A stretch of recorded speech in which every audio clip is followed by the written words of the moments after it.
another thing that people need to realize is there's never a best moment to start. There's only now to start. Life is never going to be perfect. You're never going to be in a situation where there's not stuff coming to you from different angles. And if you want to postpone, I'll start on Monday, I'll start on Tuesday because just start today. 1% change. That's what you always say, Corey, 1% change. And I actually figured it out, like did a little mathematic thing. If you increase your steps by 1% every day, like it's amazing what you can accomplish over a year.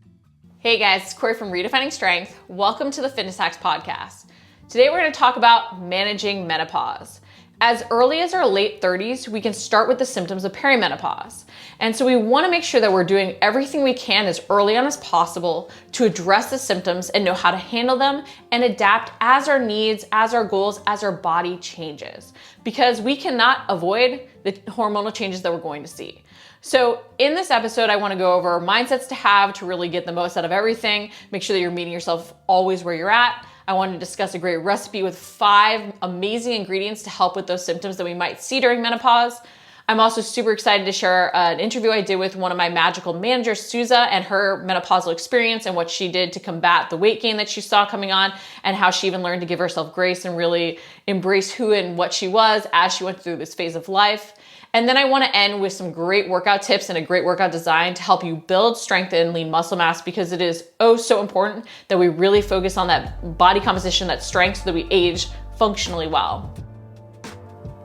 Menopause, okay? It is not an excuse, it is a reality. And the reason I say it like that is because we are going to go through menopause at some point in our life, ladies. And with those different hormonal changes, we can see different symptoms popping up. Some people experience them more, some people experience them less.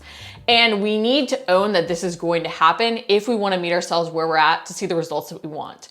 So it's not an excuse to say, hey, this is a reality. These things are happening to my body, which are going to change what I need to do in order to see the results that I want. Hey, this might make it harder even to see the results that I want. So it's not bad to blame things on the hormonal changes that we're seeing. However, we can't let that become our reason not to make changes to meet ourselves where we're at, to focus on moving forward.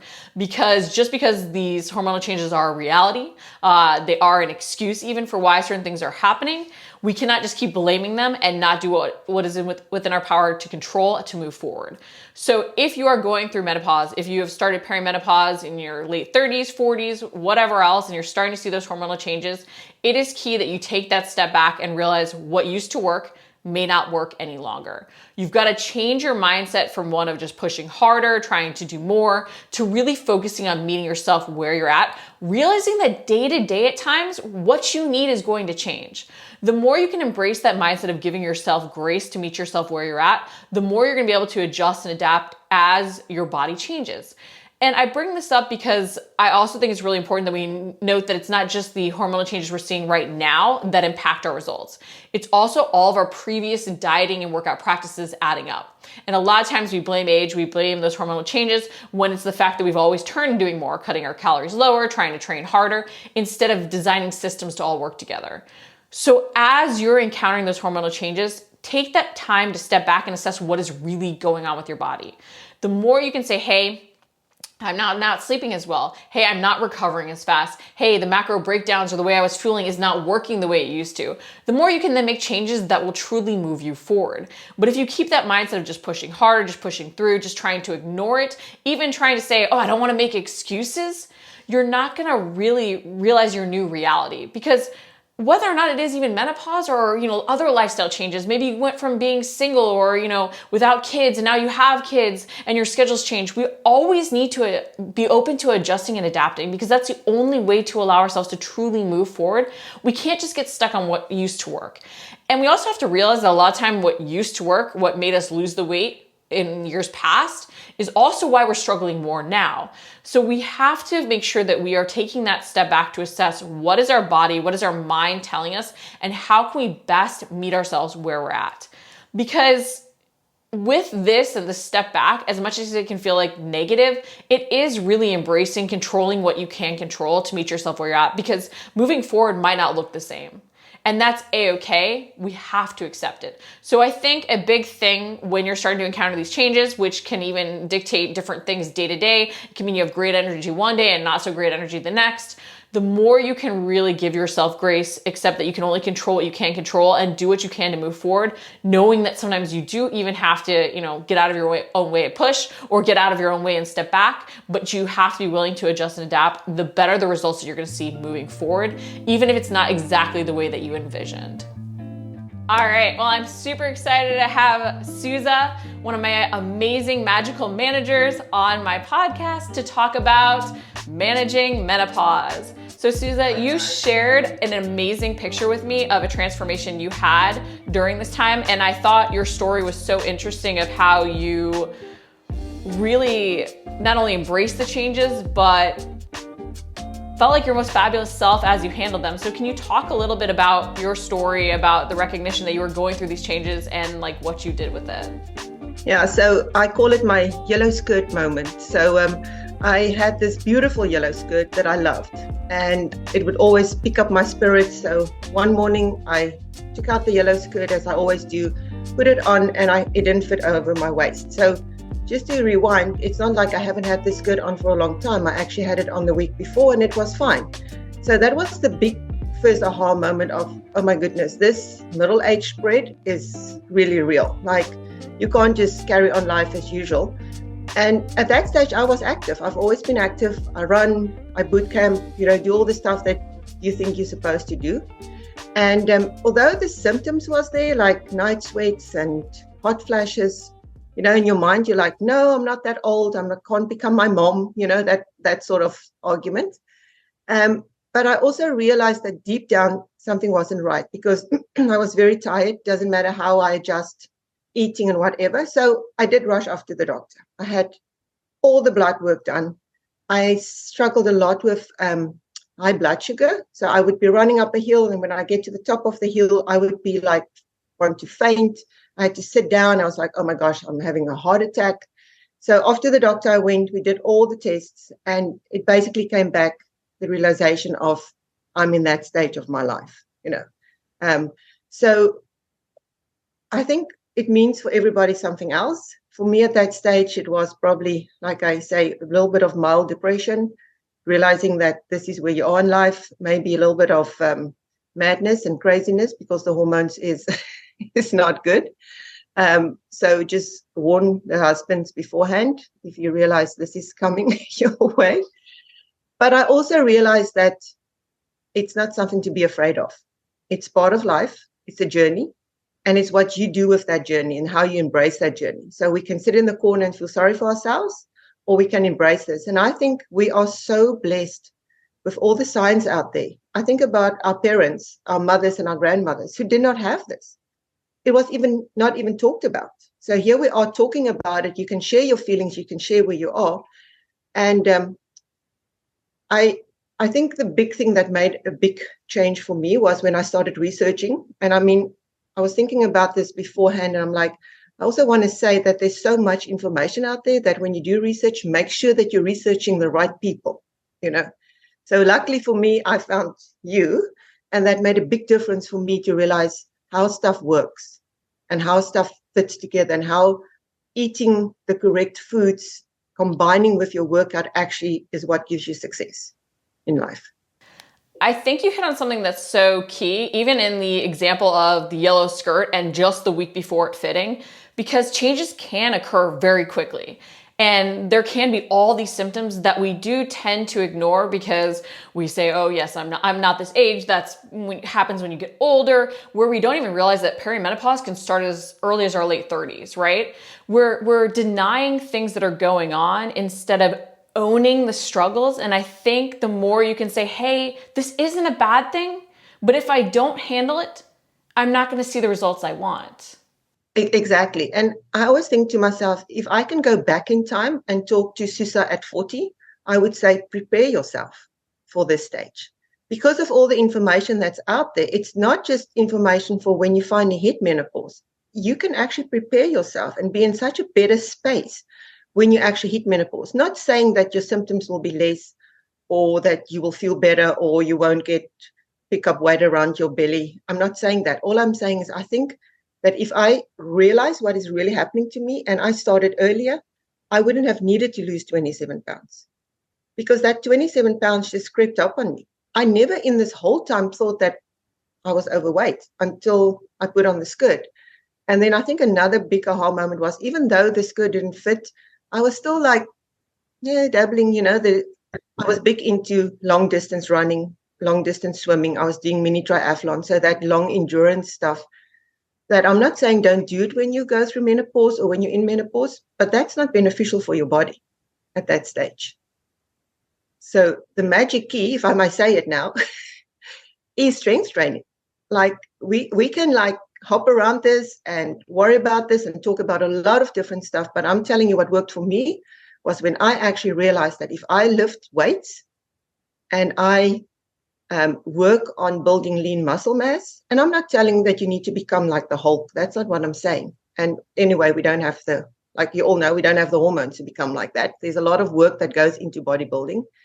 And really focusing on your macros. And even if you don't focus on your carbohydrates and your fats and you just start focusing on your protein intake, that is where you're going to start seeing a difference.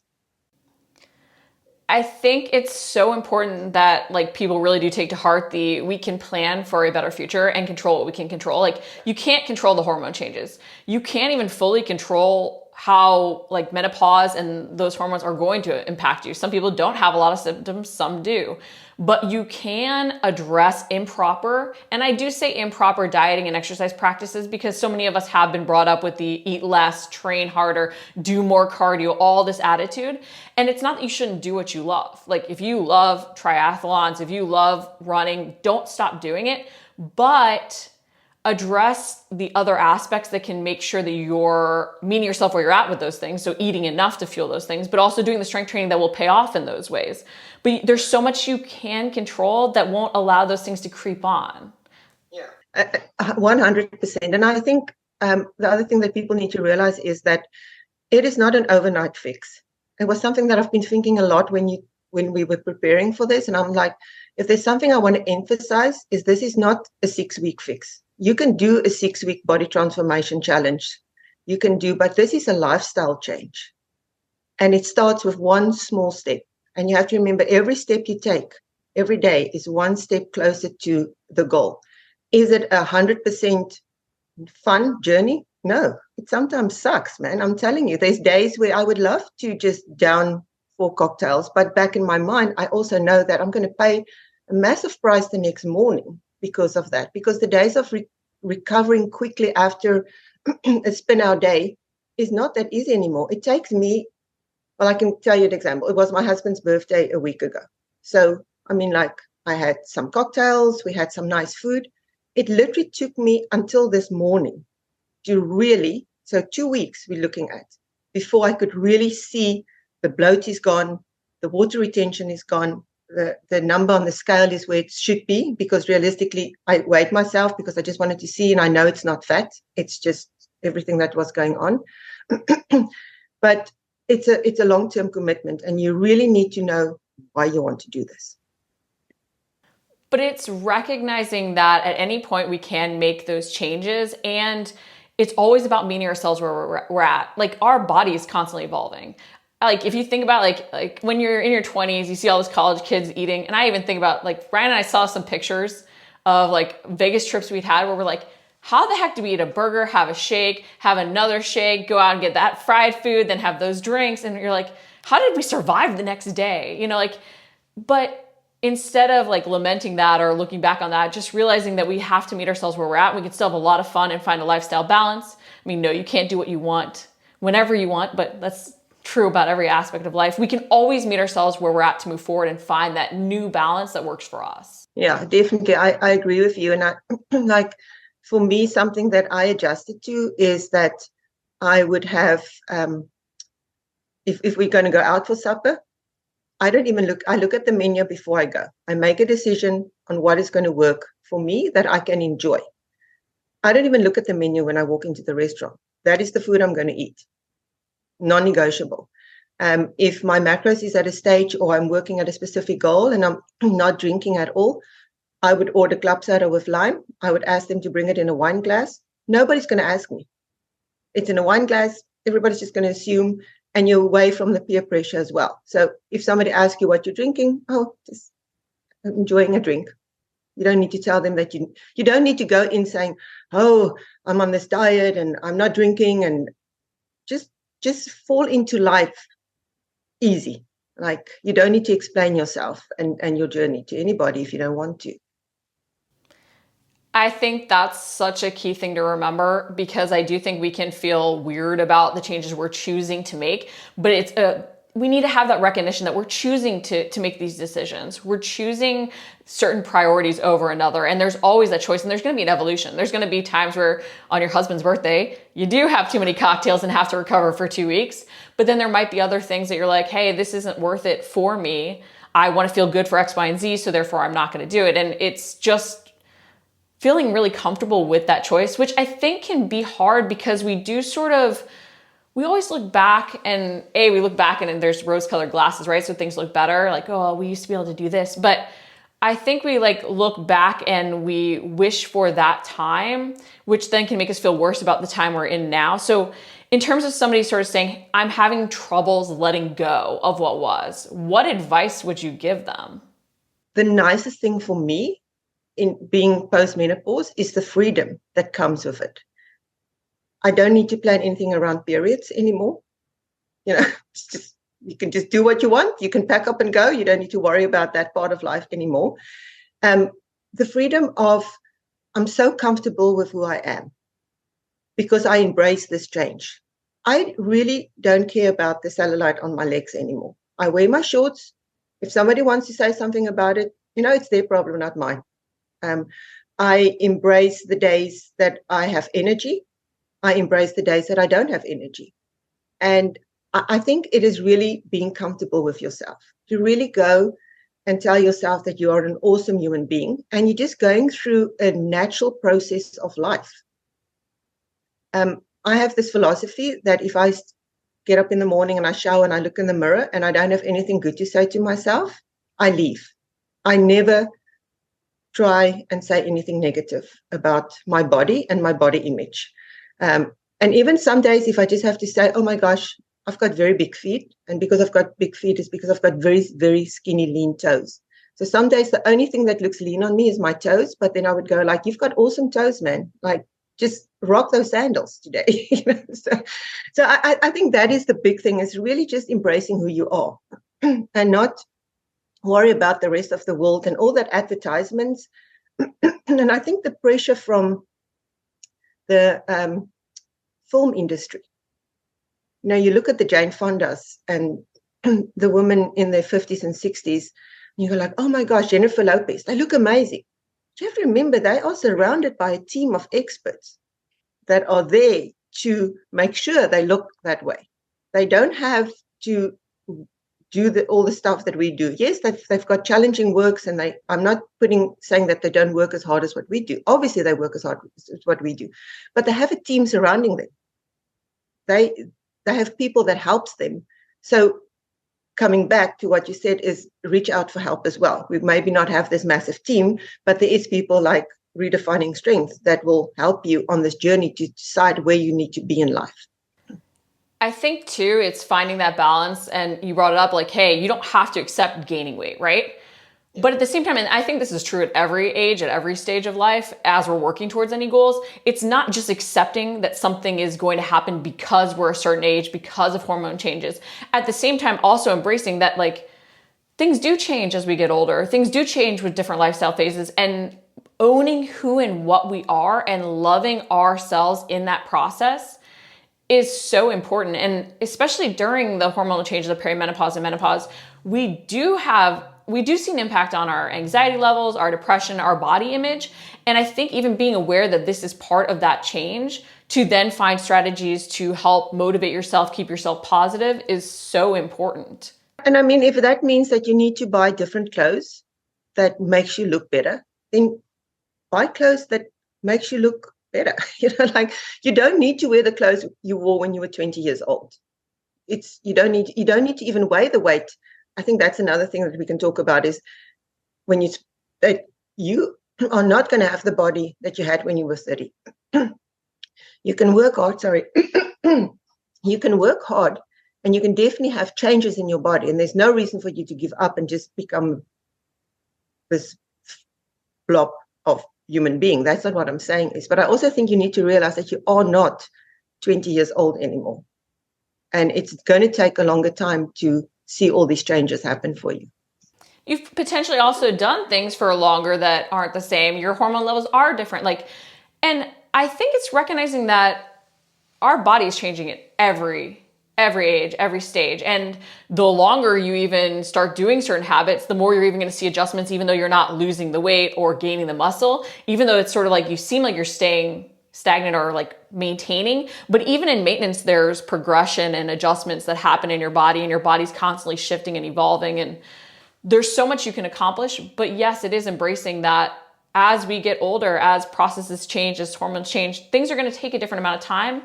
And our whole life prior even contributes to how long it takes, which means just even start some of the good stuff earlier. Yep, exactly. It's like I said earlier, if we can just start earlier, if we can just have this realization that if we start earlier in this preparation, that this change in life is going to be a more comfortable one. So I have to say I was very fortunate. Although I had the night sweats and the hot flashes and stuff, it was for a very short period. So it was for a very short period. It might also be because when I realized this is going on, I really started addressing my nutrition. I really did. I zoomed in and I made sure that I was eating and choosing the right foods and eliminating foods that didn't make me feel good. I just want to say that no foods are off limit. You need to decide what works for you. So I know for a fact there's foods that I don't feel well when I eat it. So I just try and stay away from it. I'm not allergic to it. I'm not sensitive to it. I just don't feel well. So for me, the transition was a little bit easier. There is women that will obviously have these symptoms for a longer period and will suffer with it longer. But I also think it's to embrace the fact that if you had a bad night of your symptoms, is not to go and try and crush your personal best in the gym the next morning. No, it's to adjust to that level of energy that you have. It's giving yourself grace. It's weighing the cost and reward of everything to find your balance, and recognizing that one bad day doesn't have to mean 2 or 3 or 4 if we choose not to allow it to. Not to mention, this is a phase of life. There are so many phases of life that we go through, whether or not it's the college phase, the family phase, the grandkid phase. There's phases to everything, which not even talking about hormones or internal stuff, just impact your lifestyle and how you have to schedule your training, your fueling, and all of that for that as well. Another thing that people need to realize is there's never a best moment to start. There's only now to start. Life is never going to be perfect. You're never going to be in a situation where there's not stuff coming to you from different angles. And if you want to postpone, I'll start on Monday, I'll start on Tuesday because just start today. 1% change. That's what you always say, Corey, 1% change. And I actually figured it out.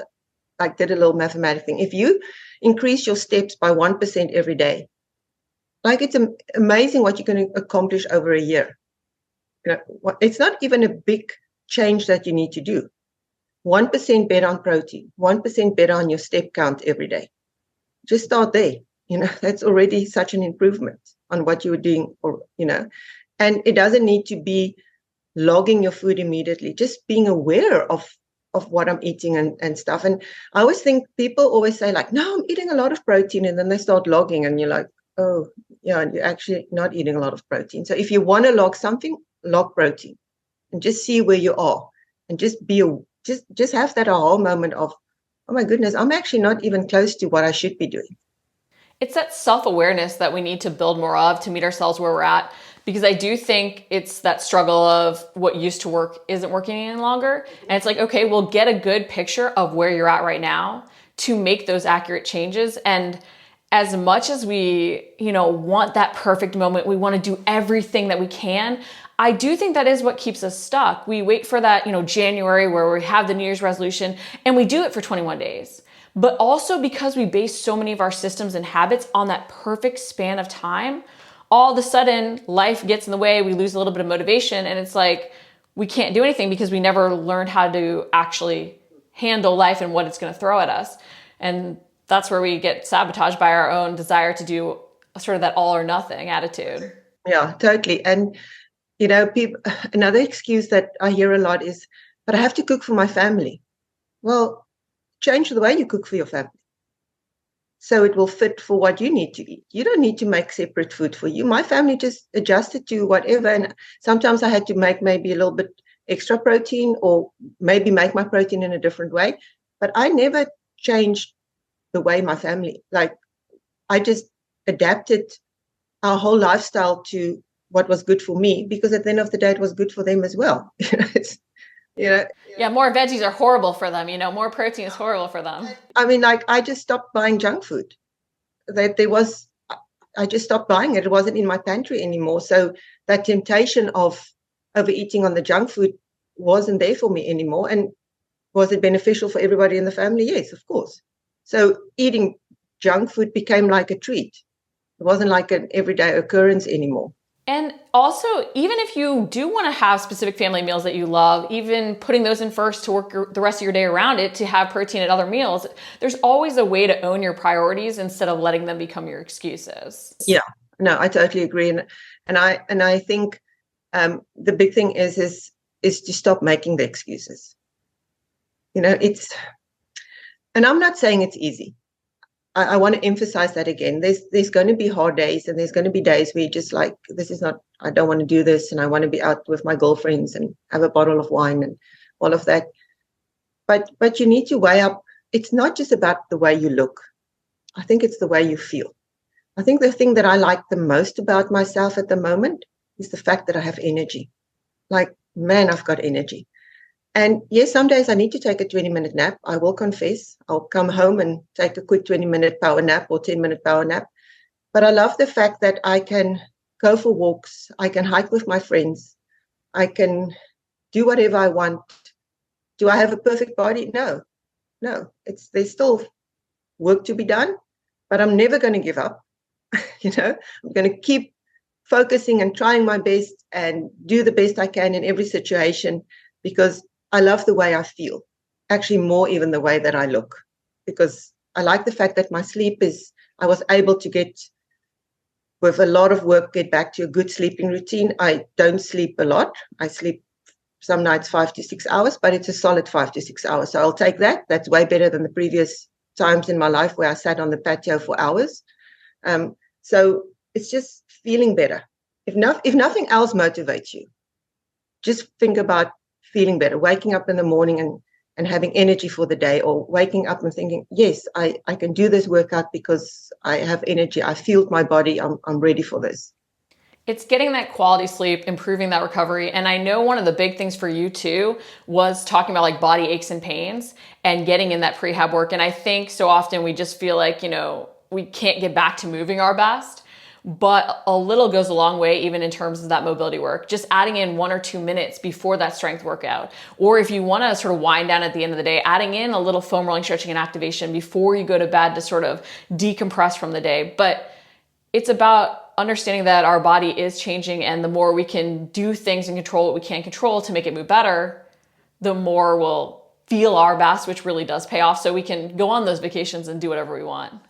I want to step in here and say that people realize that I've got extreme high degree of osteoarthritis in both my knees, to the fact that at 42 they wanted to do a knee replacement, and I said no, I will think. And that's where the cycling and the stuff came from. So here I am. I was at 42 when they wanted to do the first knee replacement. I'm 58 now. I still didn't have my knee replacement, and I contribute that to really focusing on mobility work. The best thing that I ever learned from you was the prehab. Like my proudest moment, and I show that to clients in the studio almost every day, is where my runner's lunch was before I met you and where my runner's lunch is now that I've met you and I do my prehab work. Because it's actually amazing to think that what my hip mobility looked like, where are we now, 10 years ago compared to the last 4 or 5 years. It is. And does my shoulder still hurt some mornings, or does my hip still hurt? Yep. But the first thing I do if I wake up and my hip is sore, I hit the foam roller. And the moment you start adding that movement, the aches and pains go away, and you're ready to go on with your day. Movement really is medicine, and we don't give it enough credit for that. We so often just think, well, I'm this age, so now I can't do these things, or this hurts, so I need to avoid these things, instead of saying, how can I do everything possible to retrain the movement patterns that I need to be able to do for everyday life? How can I do everything within my control to move and feel my best? And I know it doesn't feel like the sexiest thing. It's not the most fun thing. It's not the thing we want to do. We want to get to the good stuff, especially if we are looking to lose weight. But it's the thing that really does help us get so much more out of the workouts and out of life in general. So something that it's just now part of me is I put 15 minutes aside of my workout time. If that means that I need to cut short my strength training, I would actually sacrifice a set of my strength training. But 15 minutes of my workout time is spent foam rolling, stretching, activation. I would say where I'm lacking a bit, I might be a little bit lazy to do it when I'm done, because then I'm a little bit rushed and I will pay the price the next morning. But I program my time that I have to train to make sure that I do that mobility work. If you're not going to do a full body workout, you don't need to do all the mobility work. But if you're going to do full body, then I focus on all of that. And really, I can't emphasize enough the changes. I almost want to feel overwhelmed by. It's like when I sent you that photo. You forget actually the work that has gone into it, and you forget actually because you get used to the way you look. You get used to the way you look now, and then you look in the mirror and you're like, oh yeah, oh, there's a roll still here hanging over my pants, and then suddenly you look at these progress photos and you're like, oh my gosh, I've actually put in the work. I should embrace where I am now, and I shouldn't be critical about where you are. It's all those systems really working together in that slow build, and the longer we maintain our, new results, our leaner selves, our stronger selves, our more fabulous selves, however you want to put it, we lose that comparison to where we had been. And so I do think sometimes in that loss of comparison, we don't feel as good about how much we've really achieved. We stop seeing sort of the progress we've made, but the more you can't even go back to that, the better off you're going to be, just in terms of that reminder we all need of how much hard work we put in and the systems we're still implementing to keep moving forward. And I think the other thing is, when you go through such a transition, although my transition was over a very long period of time, we're talking at least 3 years of working consistently, losing the weight, seeing differences. So suddenly people will start seeing and they will make compliments about it. You're like, oh my gosh, you've lost so much weight. Well, actually, I've been losing weight over the last 3 years, but thank you for seeing it. You don't say that to them, but you say like, just thank you. Yeah, thank you. I've been working. And then what happens is people get used to the new look as well. So that amount of compliments that you were getting sort of waters down. And then you're like, did I pick up weight? Why doesn't people say anything? So it's like this constant battle in your head about, but actually look at the pictures. You're still there. And I mean, like, there is times where, like, we went on a cruise. So obviously when I came back, I would not have taken a picture of myself after the cruise. You just don't do that to yourself. You know that it's going to take a week or 2 weeks, and then you'll be back to where you used to be. So you always talk about you reach a new level of leanness. And once you've reached that level of leanness, even doesn't matter what, it can go up, you usually will get back to that. And if you want to get beyond that, you need to put in big work again to get beneath that.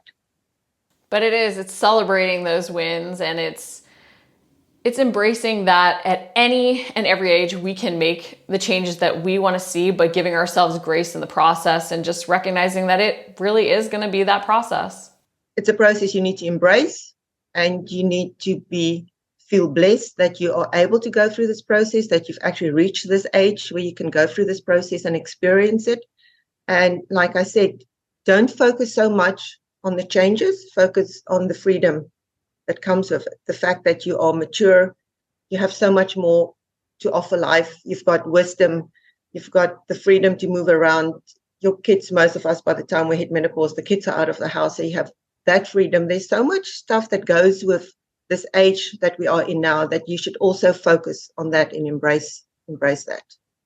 I think the other big takeaway of this is that there's a lot of stuff we can do to control what we can control. if I can use your words, please.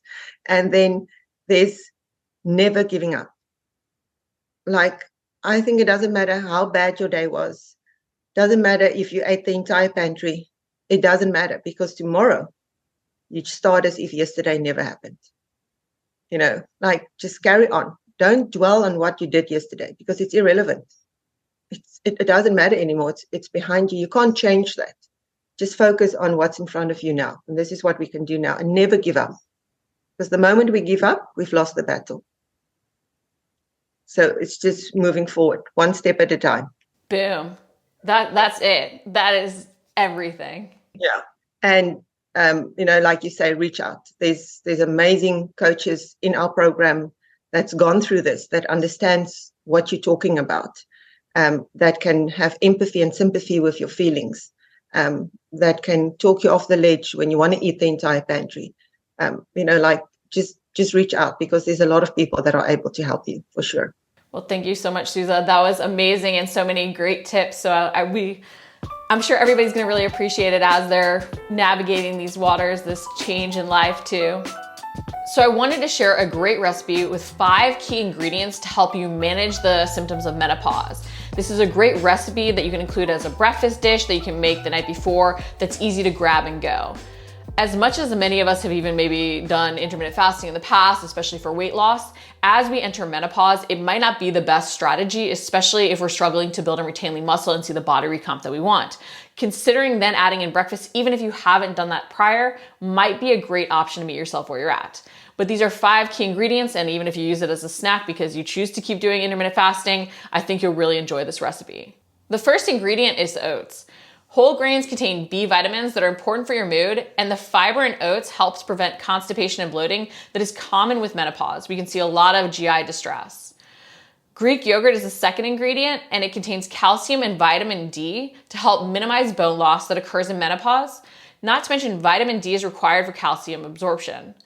Also associated with better mood, and Greek yogurt is also high in protein when eaten in the morning, which will help regulate blood sugar and balance it, keeping your energy stable throughout the day. Ingredient number 3 is almond butter. Almonds contain magnesium, which helps support a balanced mood, bone health, and even improve sleep. Night sweats and insomnia are common in menopause, and magnesium may help promote sleep by regulating our body's circadian rhythms by increasing muscle relaxation. Ingredient number 4 is chia seeds. High in omega-3 fatty acids, omega-3s have been shown to decrease hot flashes and night sweats. Omega-3s also have been shown to help promote better mood and brain cognition. Ingredient number 5 is raspberries.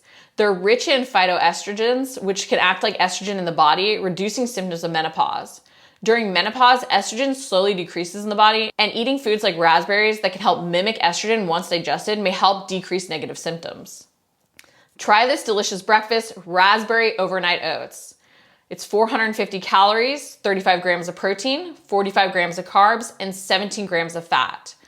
1/2 cup oats, 1 cup Greek yogurt, 1 tablespoon chia seeds, 1 tablespoon almond butter, 1/4 cup raspberries. Mix all ingredients in an airtight container, refrigerate overnight, and then stir before eating, and you can even top with extra raspberries and enjoy.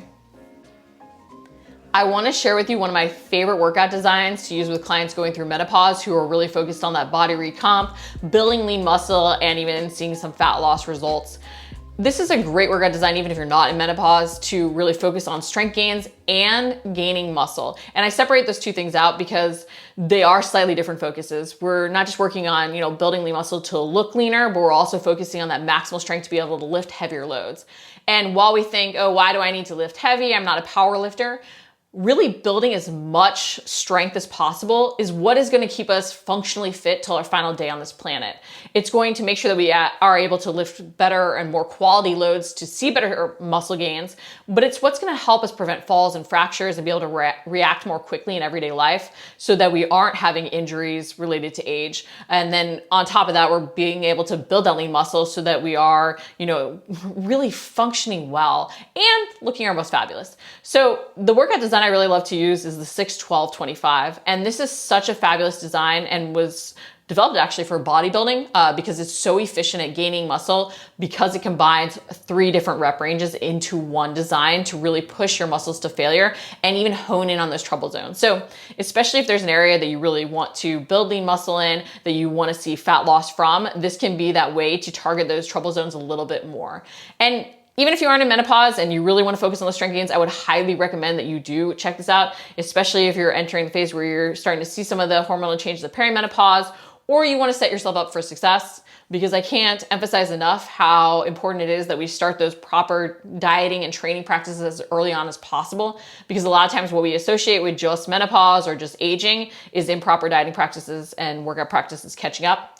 A lot of us have done far too much cardio. I know I was guilty of spending hours, doing cardio over focusing on that strength work. And only once I really dialed on that strength work did I see the body recomp I wanted. But it does get harder as we get older, and especially as we go through menopause, to build and retain that lean muscle. So we want to do everything we can from a training standpoint to help ourselves do that. Not to mention, more lean muscle means a higher and healthier metabolic rate, which can help us with the fat loss that can become harder during menopause and the hormonal changes. So going back to the 6, 12, 25, okay? That is the 3 different rep ranges that you are going to use with 3 different movements. So when you're doing this, you're going to do 6 reps of a very heavy compound movement, okay? Then you're going to do 12 reps of an accessory but compound movement. And then you're going to do 25 reps of a move that isolates one of the main muscle groups that you worked with the first 2 movements.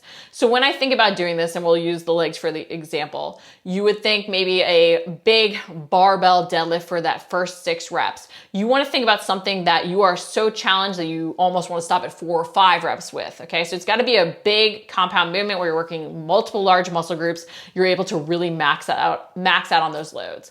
And then from there, if you're using the deadlift to really target your lower body, maybe even more of a glute focused, hamstring focused workout, you might think of, for the 12 reps, either doing a single leg deadlift or a reverse lunge, and you might do that per side.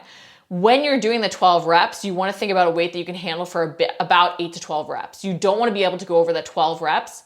If you even do 8 and you have to put the weights down to finish the 12, that's a-okay, especially for that first week. You might then keep that weight there for a little bit until you can hit the 12. But you want to think about something that's really pushing you to max out at 12 reps most. Because when you're working in that 6 rep range and maxing out there, you're working on maximal strength. The more we can build that pure strength, the more quality loads we can lift to work on those muscle gains, not to mention the functionally more fit we're going to be. So we want to really think maximal strength, then more that hypertrophy rep range. So the hypertrophy is pure muscle gains, okay? And then when we go to 25 reps, we're thinking about more isolation movements. So if this is like a glute or hamstring focused workout, you might think about an isolated hamstring curl or some sort of glute kickback, but something that's very isolated for one of the more stubborn areas you want to see grow or change. Whether it's a little bit of fat elimination from that, no, we can't spot reduce, but we can mobilize more fatty acids from the surrounding tissues of the area we're working, which can help with that fat loss, especially when we're doing these big compound movements, but also growing more muscle in that area. And if you're worried about becoming bulky, that's just not going to happen. We don't have the hormone levels, and also your fueling is a big part of that. So if you're in that calorie deficit to lose, you're definitely not going to see it. So you need to do everything possible to even build and retain that lean muscle to keep your metabolic rate higher. But in that 25 reps, you want to think about something that you sort of have to stop at 15 to 20 reps, and you really feel that pump and burn building with that isolation move to fully fatigue an area. Because you're doing that thing to work on that maximal strength, then you're really working on that muscle growth, and then with this, you're working on strength endurance, which can be great if you're a runner too, but also you're fully fatiguing a muscle. Because the more we can take a muscle to fatigue, the better the strength gains and the muscle gains we're going to see. So you're combining all 3 primary rep ranges or traditional rep ranges into this one workout design by doing 6 reps of that big compound move, 12 reps of that more accessory but still compound move, and then 25 reps of that isolation move back to back. You basically want to move from one exercise to the next. Once you finish all 3 moves done back to back without any rest other than switching to the next exercise, you'll then want to take at minimum 1 minute, but I would highly recommend at least 2 to 3 minutes between rounds. Because at that 1 minute, unless you're just a newbie to lifting, you're not going to see the full recovery. You might feel recovered, your heart rate might have come down enough, but a lot of times that's where our 100% intensity starts to dip over the rounds, where we're not able to lift as quality reps because we're tired. And so while it can feel like a long time to be standing around, remember your body needs that to really truly rest so that you can recover for the next round to go at 100% intensity, because Part of it's not just lifting heavier loads, it's lifting quality reps every single time where we can feel the correct muscles working. And so you can implement this either with a hemisphere, so an upper lower split over the week, or even an anterior posterior. If you do only have 3 days a week to train, you can even do full body splits. Then you might want to do one of those circuits, so a 6-12-25 for lower body and then a 6-12-25 for upper body. But make sure that you are focusing in that one section on one area. So you don't want to do like the 6 reps for your legs and the 12 reps for your back, because you're not then creating that fatigue through creating that volume over the round. But you can use this system and technique in so many different workout designs based on the time you have. And if you push those weights so that you're maxing out before you actually hit the number that you have to stop at, this is going to be a very intense, very fatiguing design, because you're going for 3 moves in a row, getting more and more specific to a single muscle group. So if you feel like this is easy, question whether or not you're lifting the loads or doing the variation of a move you should be doing for those different exercises. Again, even though it says 6 reps, you want to feel like you're maxed out at 4 or 5. Even on that last round, to maintain that weight, if you have to pause for 15 seconds to finish the last couple reps at the 6 or the 12 or the 25, do it, because that little break and that use of rest pause technique is going to help you even lift more and really see that full fatigue to encourage that muscle growth more efficiently, build that maximal strength.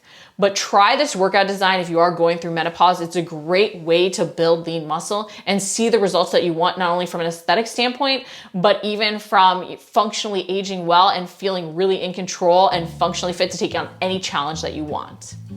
Well, that's a wrap for this episode of the Fitness Hacks Podcast. I hope these tips helped. Remember to give yourself grace and really focus on meeting yourself where you're at as you're going through these hormonal changes.